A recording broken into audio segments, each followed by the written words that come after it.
True love can often be described as a fairy tale where you find in children's books, and that it only happens in your imagination. Well, in this case, it does happen. In middle school, Mr. Creech was not in a relationship. The first time he saw Mrs. Creech, he didn't see anything special. One of the times Mrs. Creech saw him, she was interested in him because he had something he didn't have before. I saw her was on the SFS soccer field, and she was taking a throw-in. And I remember thinking, she was short, had glasses on, kind of nerdy, and I thought she looked funny.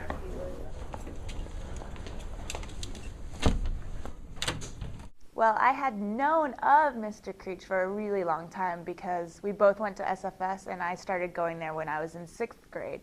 And actually we had been in plays together and sports teams together, but it really wasn't until high school that I really noticed him. It was my 9th grade and his 10th grade, and he had been gone for a year because he was a missionary kid, and so he went back to the States for a year.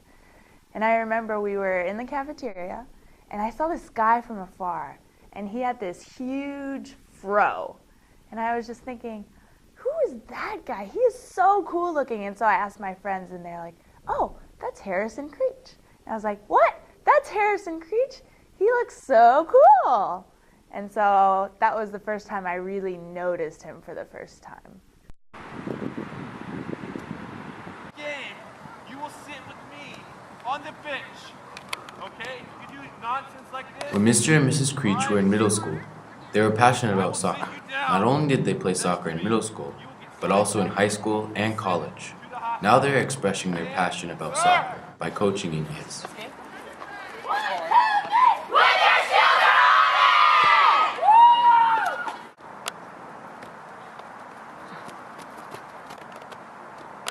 I think Mr. Creech is very nice. He obviously knows a lot of soccer, and just because he played in college, it gives us more confidence. And he's really detailed in his practice, and we have a lot of fitness, which is good, and tactic is really good.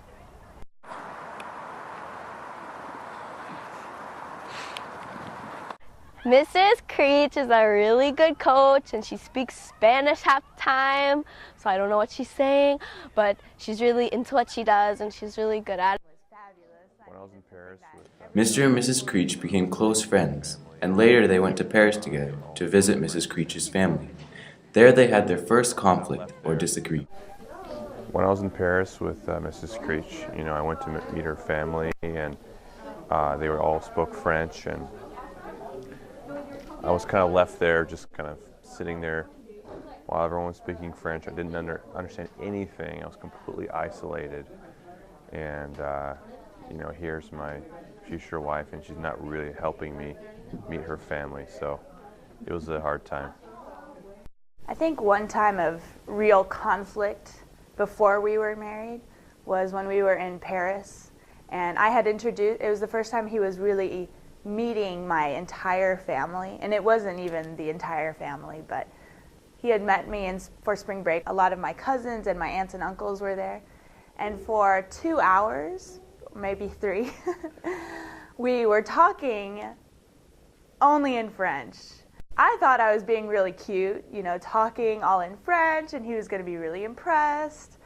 But I realized later, once we left, that he was really upset with me because for pretty much 2 hours straight, I didn't talk to him. I think I just assumed that he could understand more than he did because of the 2 semesters he did. We were kind of butting heads because I felt really bad and he was angry at me and I got defensive and blah, blah, blah. But we talked it through. Even though they were in a conflict, they still liked each other, so Mr. Creech decided to propose to her. The way he did was very special. Mr. and Mrs. Creech were on the SFS soccer field. It was 9 p.m. and it was very dark. Mr. Creech's way of proposing was very creative, and he used a scoreboard to tell Mr. Creech to say yes. After the proposal, Mr. and Mrs. Creech had a big wedding, and a lot of their family members and friends came to celebrate. Well, obviously the day of the wedding was fabulous. I mean, it's something that every girl looks forward to, and even though I never dreamt about my wedding, I was still really looking forward to it, obviously. The day of the wedding was just a lot of fun because you're with family, you're with friends, you're getting dressed up.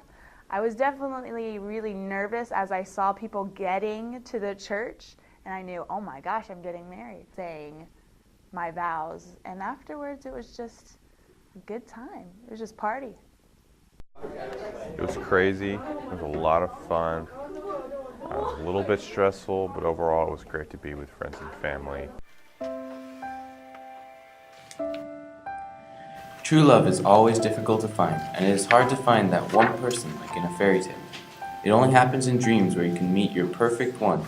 Well, in this case, those sayings are proven wrong.